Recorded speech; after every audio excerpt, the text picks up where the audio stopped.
Hi, I'm Maria. Welcome to Oxford Online English.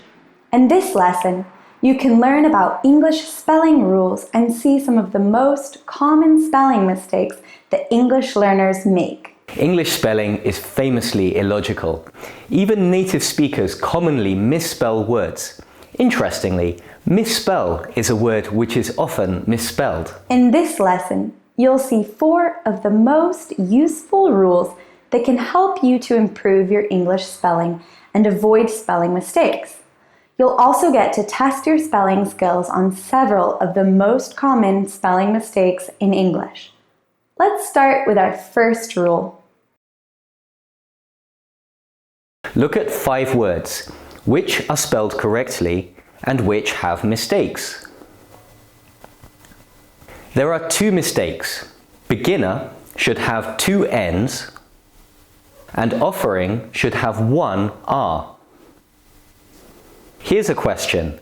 Why do you need to double the N in planning or beginning, but not the R in offering? Why does sitting have a double T, but deciding just has 1 D? Spelling mistakes with double consonants are common, but you can avoid them if you remember the rule. Here it is. If a word ends with a short vowel sound plus a consonant and the stress is on the last syllable, then the final consonant is doubled if you add an ending which starts with a vowel.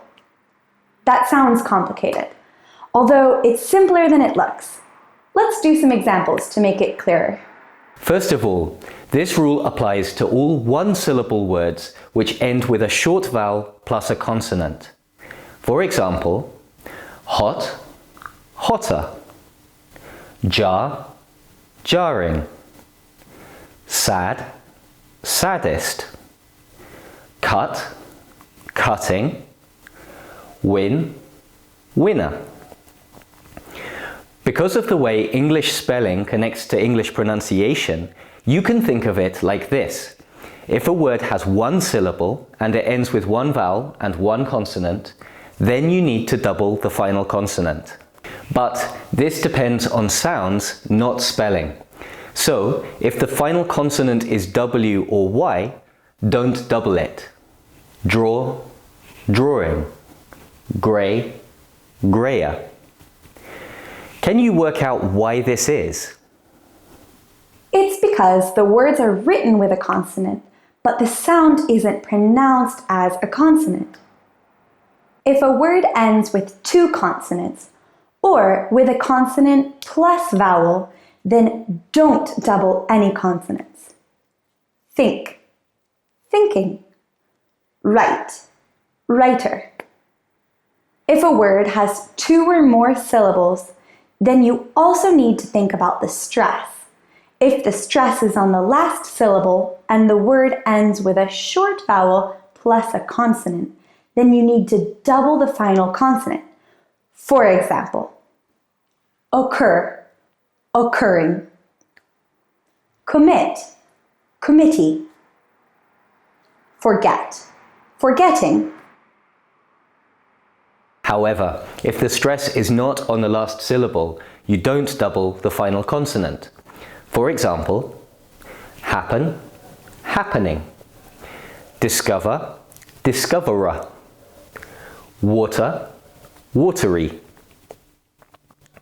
Remember that for all these words, the rule only applies if the word ends in a short vowel plus 1 consonant. This is true if you're talking about words with 1, 2, 3, or however many syllables. Let's do a quick test. You're going to hear a sentence. Pause the video and write down the sentence. You'll hear it twice. Ready? The cooking committee happened to notice that his soup was tastier than last year, but also more watery. Listen once more. The cooking committee happened to notice that his soup was tastier than last year, but also more watery. Could you write down the sentence? Let's check. Did you get everything right? No spelling mistakes? If so, that's great. Let's move on to our next rule. You're going to see 4 spelling mistakes. Can you correct them? The mistakes are all connected with IE versus EI. There's a well-known rule here. I before E, except after C. That means that in most cases, I goes before E. Peace, field, achieve. After the letter C, put E before I. Receipt, ceiling, conceive. But there are exceptions. One of the exceptions has its own rule. E goes before I to make an E sound. For example, neighbor, way, 8. Other exceptions are true exceptions. They don't follow any rule, and you need to remember them. Here are some of the most common exceptions to this rule. Height, leisure, weird, caffeine, species, ancient. Let's test your skills. You're going to hear another sentence. Again, try to write the sentence down. You'll hear it twice. Ready?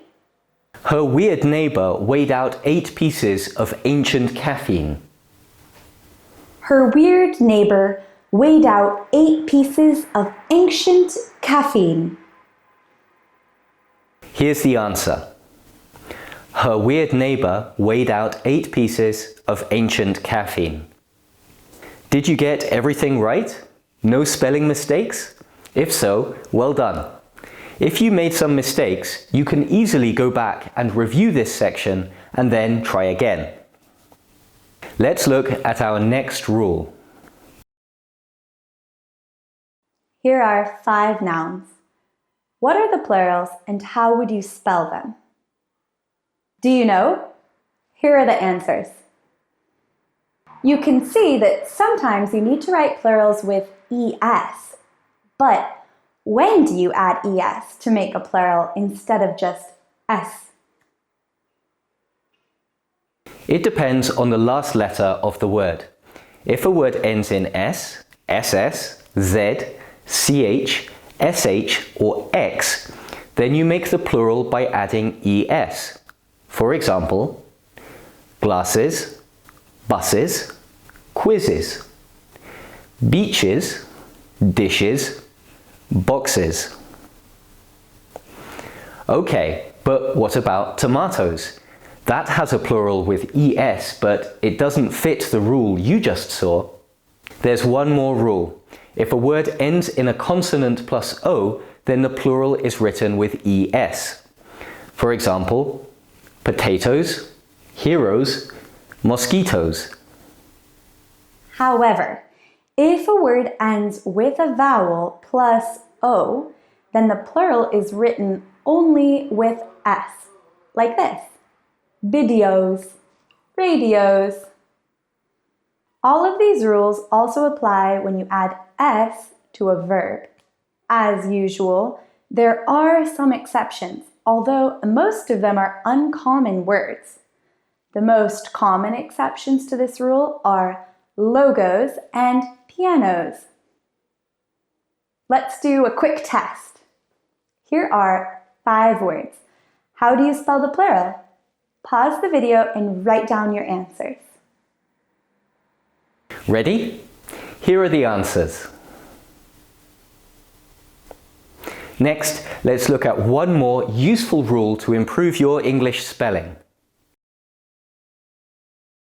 Listen to 5 words and try to write them down.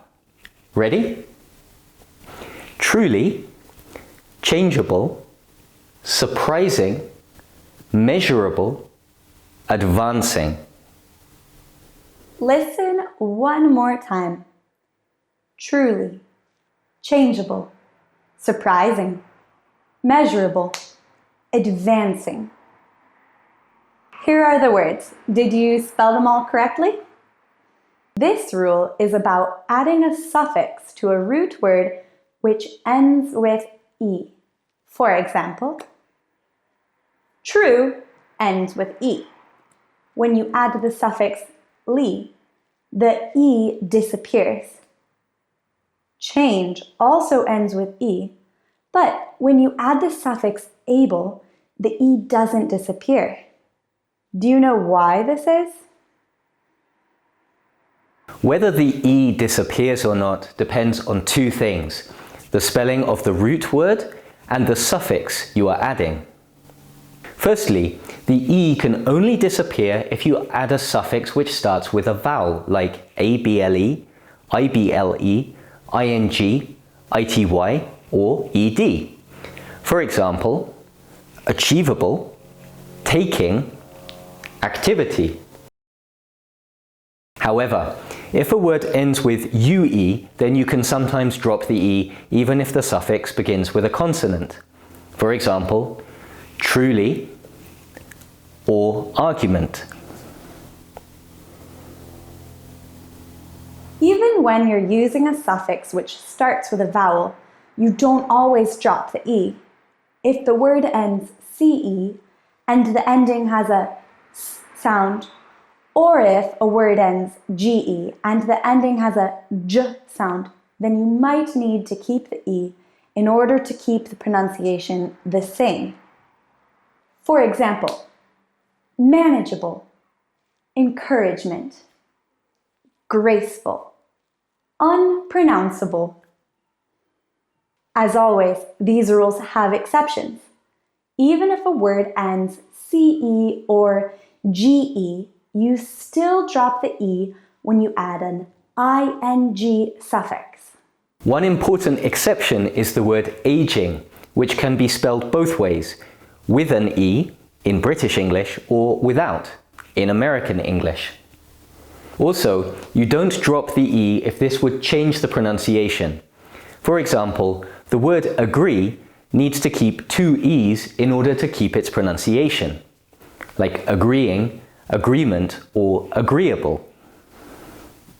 Let's do a quick test to see how well you can use these rules. Listen to 5 more words, write them down carefully. You'll hear the words twice. Valuable, interchangeable, faking, seeing, activity.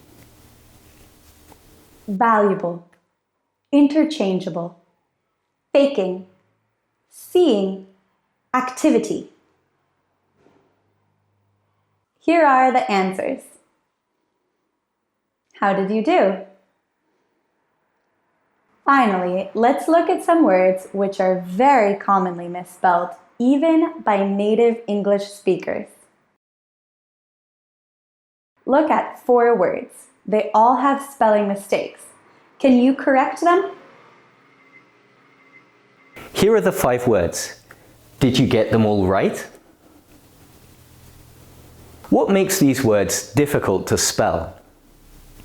In words like accommodation, it's difficult to know where to put double letters. What other words are like this? How about committee? How many M's? How many T's? What about embarrassed, millennium, possession, correspondence, or harassment? These are difficult because they aren't very consistent. Why does embarrass have 2 R's, but harass only has 1? It's not logical, and you have to remember them. In words like conscious or guarantee, the relationship between the spelling and the pronunciation is strange, even by English standards. It's rare that the letters SCI make a sh sound. There are many words with the letters SCI, but normally these letters make a psi sound, like science, or a s sound, like discipline. It's similar with guarantee. Normally, the g sound is produced by the letters GE or GI. There's only one other word family where GUA makes a g sound. Do you know which? The word guard and words made from it, like guardian, are the only other words which behave like this. Again, these spellings are not consistent, and you need to remember them as exceptions. Finally, what's the problem with independent? This is difficult because there are two endings which have the same pronunciation, A-N-C-E and E-N-C-E. So, you have audience with an E, but ambulance with an A, competence with an E, but clearance with an A, interference with an E, but importance with an A. You can't hear the difference between these two endings. Again, you have to remember the spellings. However, it's not all bad news. There is some logic here. Important is written with an A, so the noun importance keeps the same spelling. Interfere ends with an E, so again, the noun keeps the same spelling. Now, we want to ask you something. Which words in English do you find the most difficult to spell? Let us know in the comments. Check out our website for more free English lessons, oxfordonlineenglish.com. Thanks for watching. See you next time!